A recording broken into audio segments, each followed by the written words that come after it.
Welcome back to the channel, everybody. Thank you so much for joining me and allowing me to continue to be your daily advocate.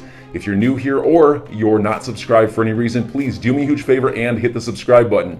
Thank you to all of you who have been watching and following me for so long. It truly means a lot, and I'm glad that I can be this person. Let's get Bitcoin over 41,000, says ProCoin News, and let the fun really begin.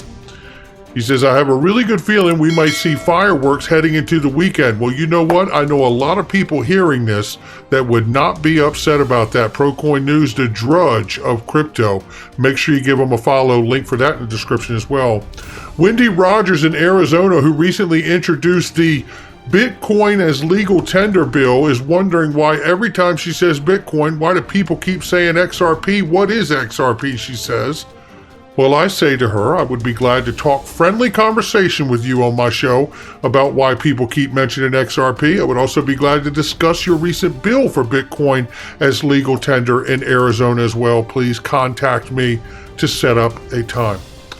Looking right here, the White House is warning latest jobs data will be ugly, and they call it a booming economy. This is the problem here. You know, it's like, I mean, you know, as many years as I've lived on this earth, you know, you have to understand they are going to lie to you, and that's what they do on a regular basis. And that's what we're looking at here. And, you know, maybe that's why Wendy wants to see Bitcoin as legal tender, so people can really put their money somewhere else and hope that they could ride the upside while the economy may go on the downside. We'll have to see. Oh, look, it's Ethereum. Transactions are running as of 1 hour ago, $19.61 for gas fee on the low end to $214.83 on the high side. It's the new Web3, everyone. You better know what you hold because the gas fees are unsustainable. Somebody's going to get left out here holding those gas fees with no profit. Now, I'm not saying there won't be upside to Ethereum, but at some point, those gas fees don't get fixed. That network is toast.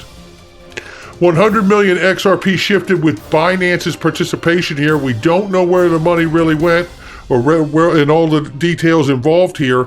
Some are suggesting in the article here that it could have been CZ Binance that actually moved some of that from at least one end of that transaction, but it always fascinates me when we see that much moved, understanding that Ripple is not selling to exchanges.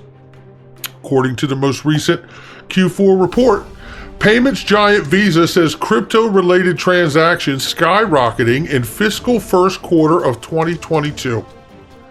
Now, there's a surprise, right? Not really. I mean, think about it. I mean, this is what we're talking about. Everything is moving so quickly now that these payment providers are tracking massive transactions skyrocketing for crypto like Visa. It's no wonder when you see a bill introduced like what Wendy Rogers is doing in Arizona to make Bitcoin legal tender. These payment companies are processing large amounts of crypto transactions that the executive order is now being considered a matter of national security. A recent NY Digital report found that Bitcoin had settled more transactions in volume Q1 2021 than all credit card networks combined for the entire year, when including intra-network transactions. We go into this and it, you know, they're putting some numbers together here, but look at this. It says here that the report stated that Bitcoin processed $3 trillion worth of payments during 2021, placing it above popular credit card networks like American Express at 1.3 trillion and Discover at 0.5 trillion. It does go on down here that it should be noted that there are much bigger payment volumes moving through MasterCard and Bitcoin. They have yet to surpass that. So we will keep an eye on those numbers and if they're able to grow beyond. But I do think that we're going to see something this year is what the March is really feeling like here with the executive order on the heels of dropping and getting some details on how crypto will be approached. I believe it will be the Treasury and FSOC and OFAC that will be the referee that sets the agencies correct on where they need to be in their regulation of digital assets. And isn't it a shame that India, to launch its own digital currency either this year or by next year, and implementing a 30% tax on crypto, gold imports by India recently hit a decade high, and then we take a look at this, India's CBDC will see the light of day during the next financial year, while income generated from crypto should be taxed at 30%. Isn't it a shame that that bad tennis match we've been watching with India over crypto is further along than we are in the United States? It gets worse. Crypto mom Hester Peirce has expressed concerns that the SEC's proposed rule changes for securities trading platforms could threaten DeFi. Well, I think Hester understands this, and I think this is her nice way of saying it, and I'm just going to say it the way it needs to get said. Well, of course it is. This is the goal. Gary Gensler comes from Goldman Sachs. The idea of suppressing DeFi and threatening to sue the likes of Coinbase, I believe, is the motivation to drive these particular opportunities back into the hands of the banks. It is to stop the exchanges from pursuing DeFi lending and all of the yields and this, that, and the other that come along with it, in order to get the regulation done first so the banks can actually bring it into their business model instead. Just a thought. Sheila Warren, a former executive at the World Economic Forum, has been tapped to join the Crypto Council for Innovation as its CEO. Remember, Sheila Warren worked on the policymaker toolkit for implementing central bank digital currencies at the World Economic Forum, where she cited JPM Coin and XRP as a solution for inter and intrabank settlement of central bank digital currencies. She was also a recent speaker at the most recent Swell event. Here we see Perry-Ann Boring here, who's going to lay it down. She's got a few things to say, and I do want to remind people that Perry-Ann Boring in the Chamber of Digital Commerce has been absolutely voiceless on the SEC and Ripple case, and it is despicable. Makes one wonder, who are they really representing at these government meetings and hearings? Is it just Bitcoin and Ethereum, Perry-Ann? Let's hear what she's got to say.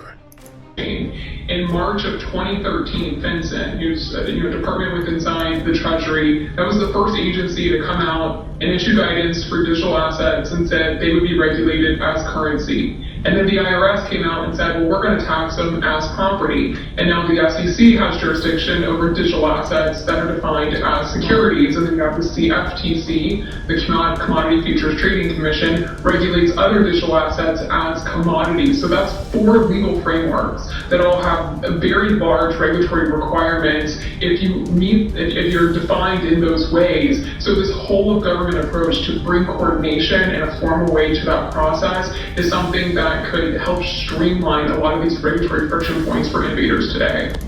Now, as disappointed as I am on the voiceless approach to the SEC Ripple case, she's got it right here, doesn't she? We have 4 different approaches from 4 different agencies, and this is why, if you haven't seen the video from this morning, you really should go watch that video, because I'm telling you, it is this article right here from Brownstein that is saying, basically back in October of last year, President Biden was mulling the executive order even back then on cryptocurrencies and what to watch out for, and here is what to watch out for. I've got it right here. And it is this, and it's basically right here. And it is the fact that FSOC, from the regulatory agency connected to the United States Treasury, as well as OFAC, the foreign sanction side of that regulatory agency connected to the Treasury as well, can really come in and determine that cryptocurrencies create or increase the risk of significant liquidity, credit, or other problems spreading among financial markets of the United States. This has all been added and emphasized added because it was brought in by the Dodd-Frank rule, the last economic collapse that we had. FSOC's broad authorities under the Dodd-Frank Act may prove to be the battleground for the future of regulation of digital assets because of its broad super regulatory powers. Let me just go further to explain this, that SEC, CFTC are market regulators. FSOC and OFAC are prudential regulators, which means they can draft regulations and existing laws and govern in all these things and they can craft new regulations of cryptocurrencies without Congress's approval. Don't believe it. It's still true. They are not market regulators. They are a regulatory body connected to the Treasury, and they are the head of the president's working group. And Janet Yellen has said, as we've reported here on the show, if Congress doesn't get the job done with stable coins and crypto, they will.